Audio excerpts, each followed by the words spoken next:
ब्रह्मर्षि पत्री जी, स्वर्णा मैम, हमारे सुधीर सर, आप सभी को आत्मवंदन। हमारे रायपुर से जो जैन सर हैं, जिन्होंने पत्री जी की तेलुगु में जो भगवत गीता है उसको हिंदी में ट्रांसलेट करने के कारण हम सब इस गीता का लाभ ले पा रहे हैं। सर, आपको थैंक यू, आत्मवंदन। हम आज 5वें अध्याय का तीसरा श्लोक जो पत्री जी की गीता में है, एक्चुअली 5वें अध्याय में 28-29 श्लोक हैं, मगर मैंने कल जैसे कहा कि 5वां अध्याय तीसरे चौथे का रिकैप है और 6वें की शुरुआत पर। My dear friends, Bhagavad Gita ये अखंड है। हमारे सुविधा के लिए इसको 18 अध्यायों में बांटा गया है, वैसे एक्चुअली नहीं है। अभी मैं प्रथम अध्याय पूरा कर रहा हूँ, फिर दूसरा अध्याय शुरू हो रहा है, ऐसे नहीं है। व्यास जी ने पूरी तरह से लिखा है, इसको सुविधा के कारण अलग अलग अध्यायों में विभाजित किया गया है। तो इस प्रकार ये जो 6वां अध्याय की शुरुआत और 3 और 4 अध्याय जो हैं उसका रिकैप कहो, ये है 5वां अध्याय। तो इसीलिए 5वें अध्याय के पत्री जी ने बहुत कम श्लोक लिए हैं। तो हमारा सब आखिरी का श्लोक पत्री जी ने एक ही लिया है, मगर मैंने जो देखा है कि दोनों श्लोक इकट्ठा आने से पहले वाले श्लोक का अर्थ ज़्यादा अच्छे से समझ में आता है और दोनों श्लोक इकट्ठा आने से दोनों का अर्थ समझ में आता है और सही रहेगा। हम और आप जब पढ़ेंगे तो आपको भी समझ में आ जाएगा। श्लोक नंबर है 27-28। स्पर्शान् कृत्वा बहिर्बाह्याश् चक्षुचैवान्तरे भ्रुव प्राणापानौ समौ कृत्वा नासाभ्यन्तरचारिणौ यतेन्द्रियमनोबुद्धि मुनिमोक्षपरायण विगतेच्छा भय क्रोध यस्सदा मुक्त एव स। ये दोनों श्लोक हम अगर गीता प्रेस की भगवत गीता देखेंगे, जो हम हमेशा फॉलो करते हैं, तो उसमें भी इन दोनों श्लोकों को इकट्ठा लिया है कि सदा मुक्त कौन है। हम और आप सब मुक्ति चाहते हैं, और सदा मुक्त, जीते जी मुक्त, मरने के बाद की मुक्ति तो है ही, मतलब, मगर जीते जी हम मुक्त कैसे हो सकते हैं। हमारा सबसे पहला, हम सबका प्यारा विषय है ये, ध्यान से। स्पर्शान कृत्वा बहिर्बाह्यास, बाहर के विषयों का चिंतन न करते। स्पर्शान कृत्वा, हम ठीक से इसका अर्थ सब देखेंगे। स्पर्शान कृत्वा बहिर्बाह्य, बाहर के विषयों का चिंतन न करते हुए उसे बाहर ही छोड़ देना है। और प्राणापानौ समौ कृत्वा, प्राण अपान, प्राण अंदर जाने वाली सांस और बाहर आने वाली सांस, प्राणापानौ समौ कृत्वा, ये हमारा जो पत्री जी का जो ध्यान का ये है, आनापान सती ध्यान, माय डियर फ्रेंड्स, यही है प्राणापानौ समौ कृत्वा। कोई कोई इंसान रहते हैं जो प्राणवायु अंदर लेने वाली सांस लंबी लेते हैं, कोई कोई बाहर छोड़ने वाली लंबी छोड़ते हैं, वैसा ना हो। प्राण अपान समकृत्वा, हमको इसमें उलझना नहीं है, मगर जब हम इसको दर्शक भाव से, जब हम इसको दृष्टा भाव से देखेंगे ना, तब अपने आप वो हो जाती है। करना कुछ नहीं है माय डियर फ्रेंड्स। प्राण अपान समौ कृत्वा, समान हो जाती है।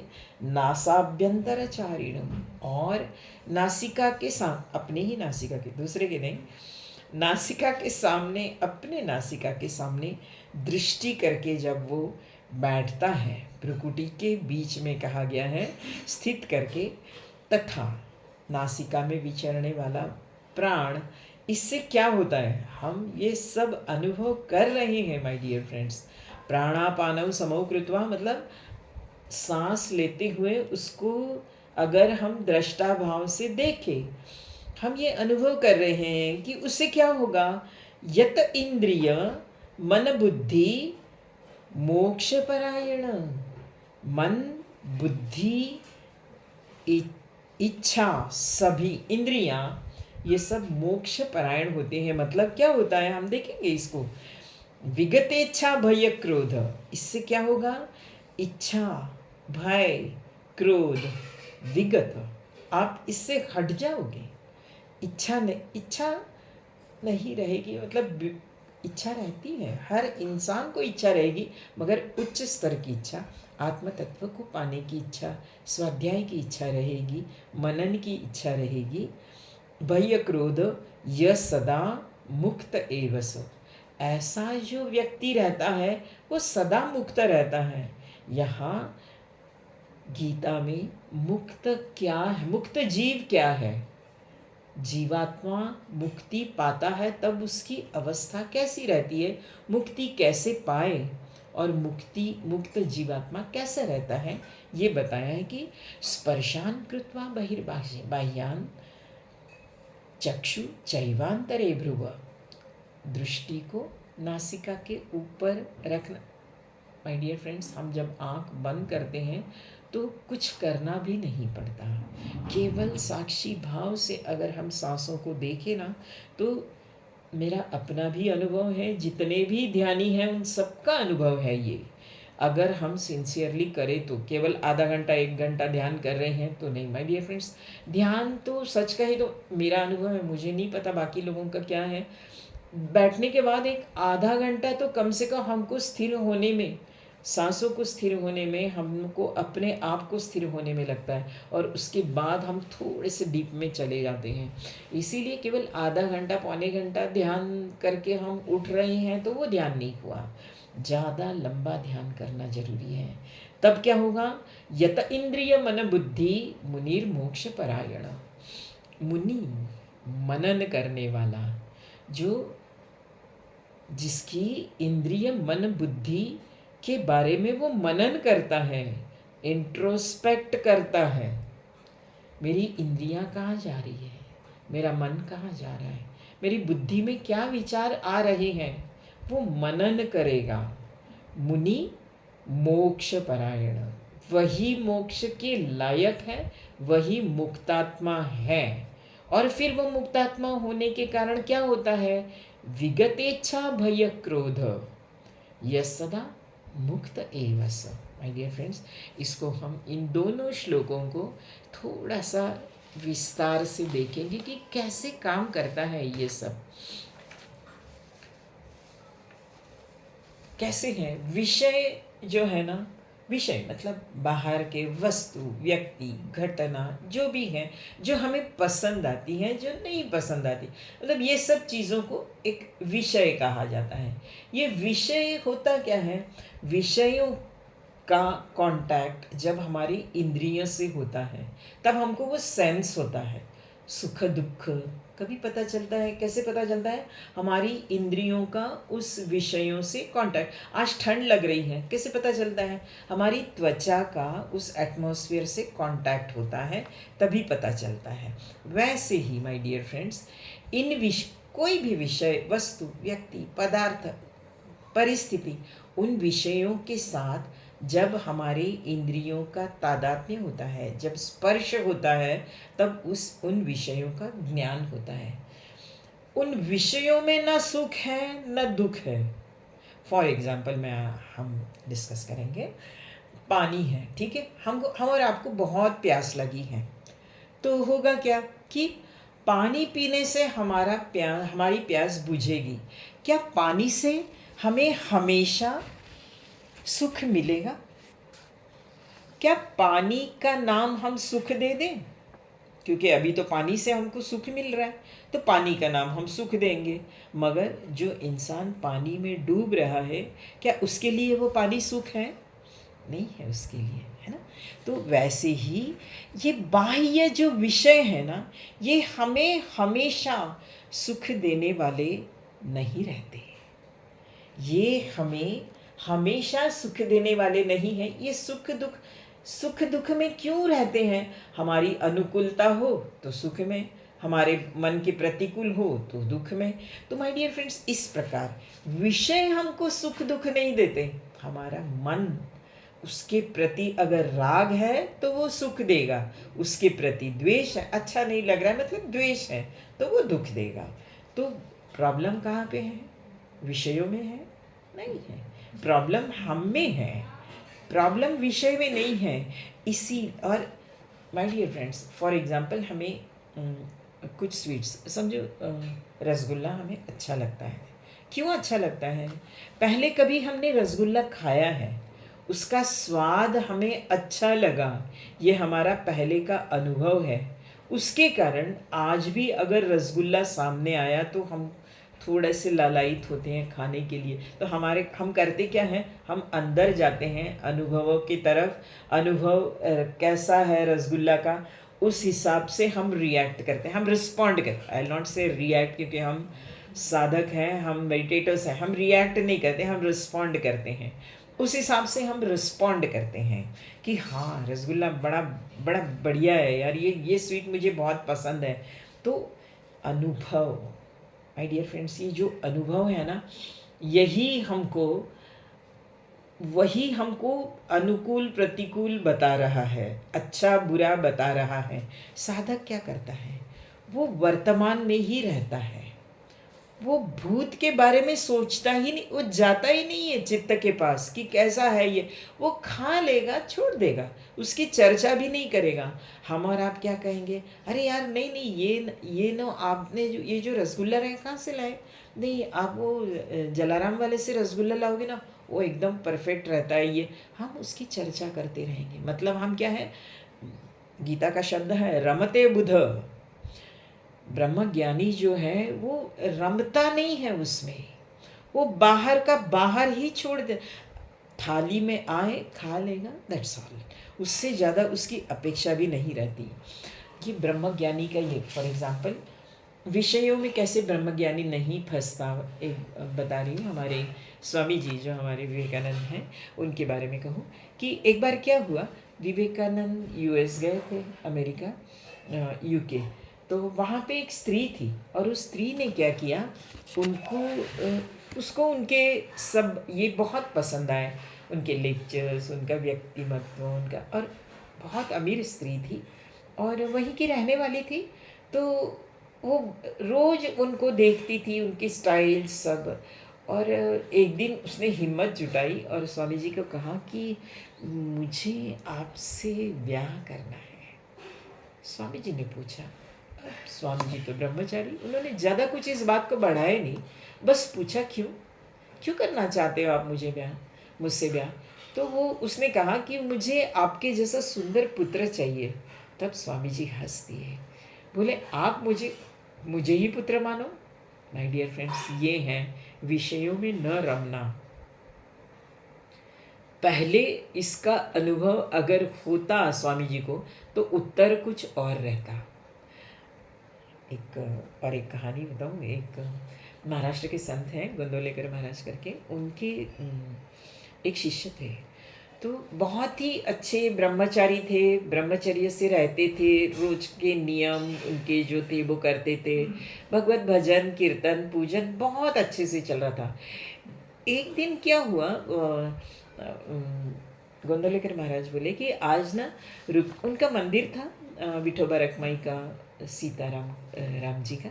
उन्होंने कहा आज ना सीता माई को और इनको साड़ी लेने जाना है मार्केट। तो वो बोले हाँ महाराज मैं भी आऊँगा, और उनके साथ गए गोंदवलेकर महाराज के साथ। तो उनको पूछा, वो साड़ी जब देख रहे थे तो महाराज जस्ट देख रहे थे साड़ी की, मगर ये जो थे ना वो बिल्कुल साड़ी को हाथ लगा के देख रहे थे। हाँ महाराज इसका ना पोत ज़्यादा अच्छा, मतलब इसका टेक्सचर ज़्यादा अच्छा है, इसका बॉर्डर ज़्यादा अच्छी है सर।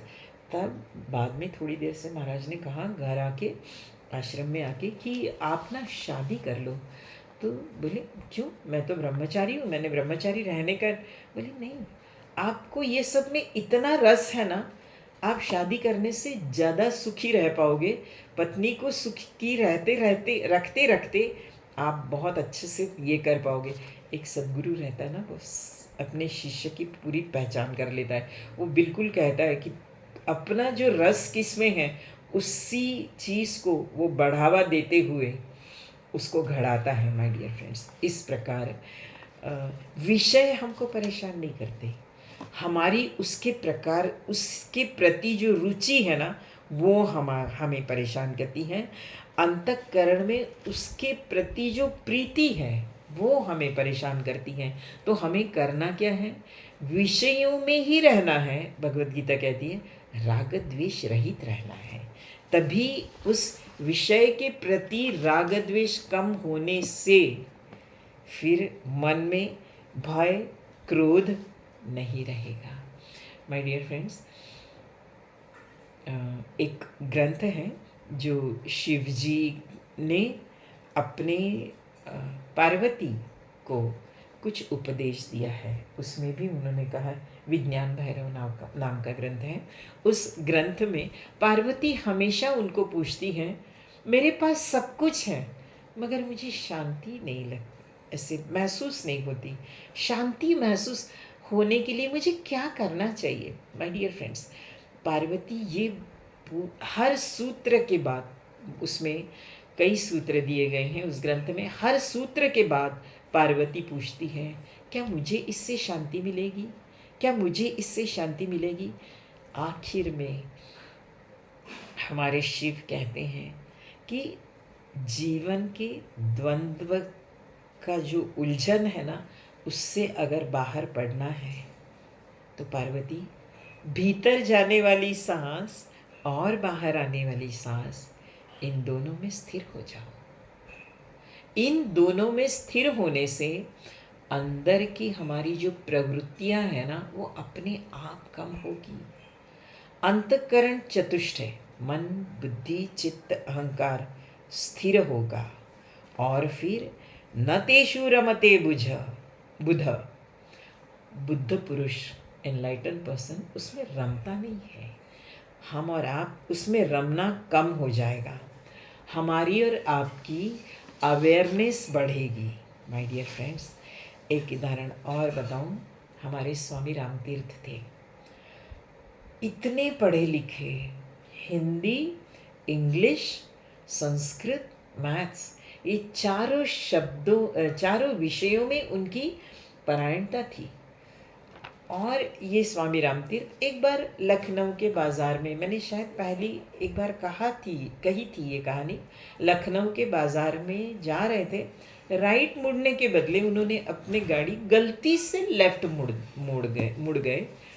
लेफ़्ट मुड़ने के बाद वो जो लेन थी वो वेश्याओं की लेन थी और उसमें एक बहुत सुंदर वेश्या रहती थी। तो स्वामी रामतीर्थ ने गए, देख रहे थे और उसको जब देखा उन्होंने तो वो गाड़ी रोक के उसको देखने लगे।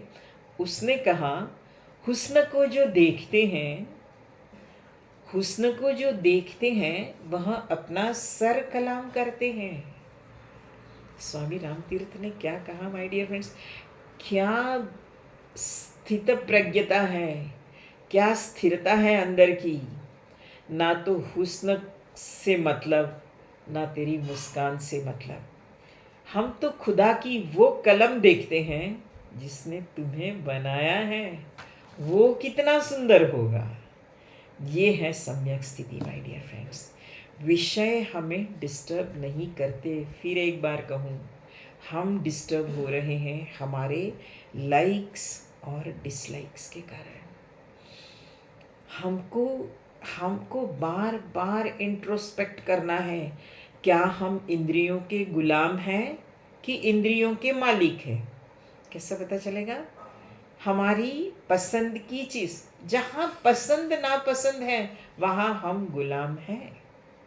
हमारी पसंद की चीज़ सामने आने के बाद रमते बुधा, हम उसमें रम जाते हैं, तो अभी भी हम इंद्रियों के गुलाम हैं। फॉर एग्ज़ाम्पल चाय, माय डियर फ्रेंड्स, जो चीज़ सुख देती है ना वो दुख भी देती है, ये नियम है। चाय, शाम की चाय चाहिए ही, चाय के बिना नहीं होता, वगैरह वगैरह। यही चाय दुख कैसे देती है? चाय पिए, चाय गर्म नहीं थी, चाहे जैसे चाहिए वही नहीं, वैसे नहीं थी, पी तो लिए मगर रमते बुधा, यही चाय अब दुख दे रही है। तो माय डियर फ्रेंड्स, इस प्रकार। और एक शब्द गीता में बहुत अच्छा है, प्रहर्षे। हर्ष बात अलग है, हर्ष मतलब हमें जो अच्छा लगता है वो हम बार बार करते हैं और हम हर्षित होते हैं, हर्ष, खुश होते हैं। प्रहर्ष गीता कहती है। प्रहर्ष क्या है? प्रहर्ष न रहे, गीता कहती है जीवन में। क्योंकि प्रहर्ष मतलब फॉर एग्जाम्पल, एक उदाहरण दूँ कि सामने हमारी फ्रेंड आई है हमसे मिलने, और उसकी गाड़ी बहुत अच्छी है, लग्जरी गाड़ी है, बहुत अच्छी, ठीक है, सब ठीक। आई हैं, बोली चल ना दोनों भी घूम के आते हैं, थोड़ा 2-4 घंटा आउटिंग करके आते हैं, वैसे भी तो फ्री है ना। हाँ हाँ चलो। फिर हम उस गाड़ी में बैठे और आउटिंग के लिए गए। कुछ इसके लिए कुछ चर्चा, कुछ आध्यात्मिक चर्चा, जो हमको पसंद आए वो चर्चा हम करते रहे। मगर उसकी गाड़ी में बैठने के बाद मस्त है यार, क्या शॉक सस्पेंस है, ऐसे लगता है जैसे पेट का पानी नहीं हिल रहा है, ये है वो है। गाड़ी के प्रति हम अभी आकृष्ट हो गए हैं, वो गाड़ी हमारे दिमाग में पसंद आने लगी हैं, और फिर वो गाड़ी हमारे घर में कैसे आए इसके लिए हम अट्टहास करें। टू व्हीलर पे हमको सुख नहीं मिल रहा है, टू व्हीलर से फोर व्हीलर है हमारे घर में, मगर उस फोर व्हीलर में भी लग्जरियस कार चाहिए, कैसे लॉन्ग रन के लिए अच्छा रहता है वगैरह वगैरह, और फिर उसके लिए अट्ठास। दिस इज व्हाट इज प्रहर्ष। प्रहर्ष न रहे जीवन में। ठीक है, वो लेके आई, हम बैठे, हम गए, जहाँ हम गाड़ी से उतरे गाड़ी खत्म। हमको गाड़ी हम में बैठ गई है अभी, हम प्रहर्ष हो गए हैं, मगर हमको क्या करना है? गाड़ी में बैठना था। वैसे ही इस संसार में हमको, कल हमने पद्मपत्र इवाम बसा, संसार में रह के संसार से ऊपर उठना है, मगर हम क्या कर रहे हैं? उसमें डूब जा रहे हैं। वो ना हो, हम प्रहर्ष हैं। उससे क्या होगा कि जैसे अभी बताया है कि हमें विगतेच्छा भय क्रोध ये अवस्था नहीं आएगी। हमें अगर मोक्ष पाना है तो विगतेच्छा भय क्रोध होने के लिए प्रहर्ष न रहे, लाइक्स डिसलाइक न रहे, हम उसमें न रमें। माय डियर फ्रेंड्स, भोगना सब है, करना सब है, रमना नहीं है। हमारा क्या होता है, आज मिसेस ने बहुत अच्छा खाना बनाया है, गेस्ट हैं, सब तारीफ़ कर रहे हैं, हम नहीं तारीफ़ कर रहे हैं, क्योंकि उसने पूछा प्यार से, क्यों आज बोले नहीं खाना अच्छा बना है करके? बोले नहीं, परसों के दिन ज़्यादा अच्छा बना था, मेनू तो यही था मगर वो ज़्यादा अच्छा बना था। रमते बुधा, आज वैसे नहीं बना है। इसी सब गेस्ट के सामने हम ये बोल रहे हैं, क्या फ़र्क पड़ता अगर बोले कि नहीं बहुत अच्छा बना है, परसों बना था वैसे ही बना है, क्या फ़र्क? मगर रमते बुधा। माय डियर फ्रेंड्स, ये न हो। और एक बात है कि क्यों ये सब हो रहा है, रमते बुधा हो रहा है, हम विगतेच्छा भय क्रोध नहीं हो पा रहे हैं। हुआ क्या है? हमको उस अस्तित्व ने, उस परमात्मा तत्व, अस्तित्व, पूर्णात्मा, जो आपको पसंद आए कहें, जहाँ से हम आए हैं, हम अंश हैं, ईश्वर अंश, जीव अविनाशी, हम उस परमात्मा के अंश हैं, जीवात्मा। क्यों हम जीवात्मा हो गए? क्योंकि हमको 2 प्रकार की स्वतंत्रता दी गई थी। कौन सी 2 प्रकार की स्वतंत्रता? कर्म स्वातंत्र्य, इच्छा स्वातंत्र्य। कर्म स्वातंत्र्य इसीलिए दिया गया, कर्म स्वातंत्र्य नहीं रहता ना तो हम कठपुतली हो जाते हैं, वो नचा रहा है, हम नाच रहे हैं। उन्होंने कहा नहीं, आप कर्म स्वतंत्र आपको पास है। उसके बाद इच्छा स्वातंत्र्य, आपको अस्तित्व अगर अपना बनाना है तो आपको इच्छा स्वातंत्र्य रहे, है ना? तो इच्छा स्वातंत्र्य अस्तित्व के डेवलपमेंट के लिए, और कर्म स्वातंत्र्य दिया गया है कि हम कठपुतली न बने। हमने क्या किया है?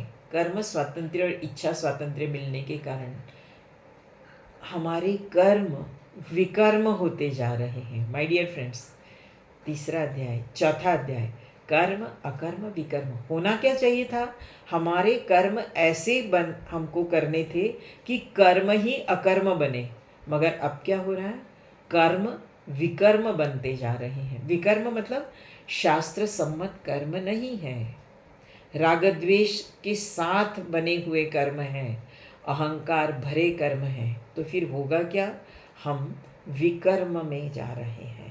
विकर्म होने के कारण, राग द्वेष होने के कारण हम उस परम तत्व से, परम आत्मा से दूर होते जा रहे हैं। विस्मरण हुआ है हमको। हम समझो आज हम कोई हमारी फ्रेंड है, हमारे एनलाइटन पर्सन जिनके साथ हम हमेशा रहते हैं, उनके साथ रह रहे हैं, कुछ साल वो हमें मिले ही नहीं, ऐसी कुछ परिस्थिति बनी कि हम नहीं उनको मिल पाए, वो हमें नहीं मिल पाए, मगर स्मरण में तो रहता है, रखना है, खास करके एनलाइटन पर्सन्स को, कि इनके कारण मुझे जीवन में ये मिला है। ये बिल्कुल we should be oblige to them. कभी भी हम कुछ बोलते समय ये बोलना है कि नहीं, इस व्यक्ति के कारण मुझे ये चीज़ मिली है। मैं हमेशा बोलती हूँ, भगवत गीता, मुझे मेरी जो फ्रेंड है पुणे से बिलोंग करती है, वो भगवत गीता पे लास्ट 30 ईयर्स वो भगवत गीता पे प्रवचन करती हैं, बहुत जगह जगह जाके करती है, उससे मुझे ये मिली है। We should have due respect. अगर हम किसी के वाक्य भी बोल रहे हैं ना, थोड़ा सा रेफरेंस देना ज़रूरी है। यही तो, नहीं तो चोरी कर रहे हैं हम। कोई कुछ बोल रहा है और हम बोले नहीं नहीं मैं ये बोली, मैं ये बोला, इसका मतलब आपने चोरी किया है वो चीज़। चोरी सिर्फ पुस्तकों की नहीं रहती, चोरी सिर्फ विचारों की भी रहती है, चोरी सिर्फ वस्तुओं की नहीं रहती, चोरी विचारों की भी रहती है। और अपना लेबल लगाना, ये भी एक चोरी है माय डियर फ्रेंड्स। तो हम किसी के भी विचार बताएं, ये ओशो के विचार है, ये हमने किसी संत से, आपको अगर नाम याद आया ज़रूर लीजिए, नहीं आया मैंने किसी संत से सुना था, ये आना बहुत, या तो मैंने ये स्वाध्याय में पढ़ा है, ये आना बहुत ज़रूर है। माय डियर फ्रेंड्स, अभी हम चर्चा कर रहे थे कि परमात्मा से हमारा विस्मरण हुआ है कैसे, और अभी स्मरण आने के लिए हमारे जीवन में कई एनलाइटन पर्सन्स आते रहते हैं, वो बताते रहते हैं कि तुम्हारा विस्मरण हुआ है, तुम ये नहीं हो। फॉर एग्जाम्पल, एक राजा था, उसके राज्य पर पड़ोसी राजा ने आक्रमण किया। आक्रमण करने के बाद धीरे धीरे अंदर वो दूसरा राजा राज्य में अंदर अंदर जाता रहा। एक दिन ऐसा आया कि राजा को लगा अब मेरा परिवार नहीं रहेगा। राजपुत्र बहुत छोटा था और राजा ने रानी को तो भेज दिया था, मायके रानियों को, मगर राजपुत्र का क्या करे, क्योंकि वो तो रानियां और कहीं छुप जा बड़ी थी, मगर राजपुत्र को उसने क्या किया, दासी के साथ भेजा। दासी एक बहुत अच्छी नर्तकी थी, नृत्य उसको आता था, उसको बजाना, बांसुरी बजाती थी, नर्तन करती थी। तो माय डियर फ्रेंड्स, ऐसे दासी को वेश चेंज करके उसने उस राजपुत्र को अपने 3-4 साल का जो था उसके साथ कुछ धन इकट्ठा करके उसको भेज दिया दूसरे राज्य में। उस धन तो था, कुछ दिन चला, उसके बाद वो जो धन था वो ख़त्म हो गया, उस दासी की भी मृत्यु हो गई। अब ये लड़का थोड़ा सा बड़ा हो चुका था, उस दासी से उसने नृत्य देख देख के सीख गया था, बांसुरी बजाना सीख गया था। तो ये लड़का अपना पेट भरने के लिए बांसुरी बजाता था, नृत्य करता था। राजा उस समय राजा दूसरे राज्य में गया, उसके बाद दूसरे राजाओं के मदद से उसने इस राजा को कई सालों में हराया और अपना राज्य उस राजा से वापस लिया। मगर राजा को याद था कि मेरा राजपुत्र कहाँ है। उसने सैनिकों को भेजा, बहुत वो लोग ढूंढ के आए, मगर उनको मिला नहीं। तो फिर राजा ने सोचा कि अब तो कुछ करना पड़ेगा। तो राजा का जो प्रधान था वो बहुत पहले से उसके पास, उसको वो राजपुत्र भी पता था, और राजा ने बताया कि उसका जो लेफ्ट पैर है ना, उस पर काला सा दाग है। तो प्रधान बोले मुझे पता है, मैंने उस राजपुत्र को अपने गोदी में खिलाया है, मैं निकलता हूँ। और प्रधान खुद निकला कुछ सैन्यों को लेके। यह जो राजपुत्र था ये तो अभी एक नर्तक बन चुका था, कुछ 15-16 साल का हो गया था और वो नर्तन करके लोगों के पास पैसा मांग के अपना जीवन निर्वाह कर रहा था। उसको कुछ याद नहीं था। और ऐसे ही प्रधान एक तरफ एक बार जा रहा था। उसने देखा बहुत भीड़ है लोगों की, क्या है माजरा क्या है, तो वो भी देखने गया। तो वो बहुत अच्छे से सुंदर नृत्य, वो भी मंत्रमुग्ध हो गया उसका नृत्य देखते। प्रधान को लगा मगर इसको तो मैंने कहीं देखा है, ऐसे बार बार उसको स्मरण आ रहा था, विस्मरण का स्मरण। और फिर उसने और जब नृत्य वगैरह खत्म हो गया, वो सबके पास पैसे मांग रहा था, तब उसके पैर स्थिर थे। तब उसने देखा कि इसके लेफ्ट पैर पे वो काला दाग है। प्रधान खुद उसके पास गया और उसको बोला, बेटा तू तो राजपुत्र है। जब उसको ये पता चला, माय डियर फ्रेंड, उसका बॉडी लैंग्वेज चेंज हो गया, उसका चलने का ढंग चेंज हो गया, क्योंकि अभी वो भिक्षु नहीं था। वैसे हम और आप का विस्मरण हुआ है जिस दिन हम प्राण अपान वायु को सम करके ध्यान करते रहेंगे, स्वाध्याय करते रहेंगे। उस दिन क्या होगा माय डियर फ्रेंड्स? उस दिन हमें भी समझ में आएगा कि हम आत्म तत्व हैं। कहाँ हम इस शरीर के लेवल पर जी रहे हैं। कोई कुछ कहे हम रो रहे, कोई कुछ कहे हम परेशान हो रहे हैं, कोई कुछ कहे हम हर्षित हो रहे हैं। ये सभी सुख दुख के परे जाएंगे हम। और विगत इच्छा भय क्रोध, जीवन से भय निकल जाएगा। आज तक उस राजपुत्र को, राजपुत्र कोई दूसरा नहीं, हम और आप जीवात्मा है माय डियर फ्रेंड्स। आज तक उसको भय था कि मेरा निर्वाण, शरीर निर्वाण कैसे होगा। वो सबसे वो बाहर निकल चुका। और आज उसको स्मरण हुआ कि मैं उस पूर्णात्मा का, उस परमात्मा तत्व ही हूँ, उसी का अंश हूँ, वही हूँ। उसके कारण जीवन के अभाव खत्म हो गए, इच्छा खत्म हो गई, भय खत्म हो गया, क्रोध खत्म हो गया। माय डियर फ्रेंड्स, ये है विस्मरण का स्मरण। तो हम और आप सब ध्यान करें। ध्यान करना, अभी 6वां अध्याय जो है ना, वो ध्यान योग ही है भगवद गीता का। ध्यान के फायदे, ध्यान क्या, कैसे करना चाहिए, कैसे बैठना चाहिए ध्यान में, ये सब बताया गया है। ध्यान करेंगे, स्वाध्याय करेंगे। स्वाध्याय के कारण हमें पता चलेगा ध्यान कैसे करना है, ध्यान के क्या फायदे हैं, और हमें जीवन में कर्म कैसे काटने हैं, कर्म कौन से करने हैं, ये सब पता चलेगा माय डियर फ्रेंड्स। इसीलिए ध्यान, स्वाध्याय, सत्संग। सत्संग के बारे में मैंने कल भी कहा था, एक कहानी छोटी सी बताई थी कि वो फादर उस इंसान के घर आते हैं और कैसे सत्संग न करने के कारण हमारी अंदर की ऊर्जा धीरे धीरे कम होती है। इस ऊर्जा को बढ़ाने के लिए माय डियर फ्रेंड्स, हम और आप सब सत्संग भी करें। ध्यान, स्वाध्याय, सत्संग जीवन में कितना महत्वपूर्ण है, जिसके कारण यत इंद्रिय मन बुद्धि मुनि मोक्ष पर है। मन, बुद्धि, इंद्रियां हमारे गुलाम हो जाते हैं। आई नॉट से हमारे गुलाम हो जाते हैं, हम उनके गुलाम नहीं रहते माय डियर फ्रेंड्स। और फिर हम मोक्ष परायण हो जाते हैं, विगत इच्छा भय क्रोध। इसीलिए हम ध्यान, स्वाध्याय, सत्संग सब करें। आज बस इतना ही। आप सभी के कारण मुझे भगवत गीता के स्वाध्याय का, सेवा का मौका मिला। Thank you very much.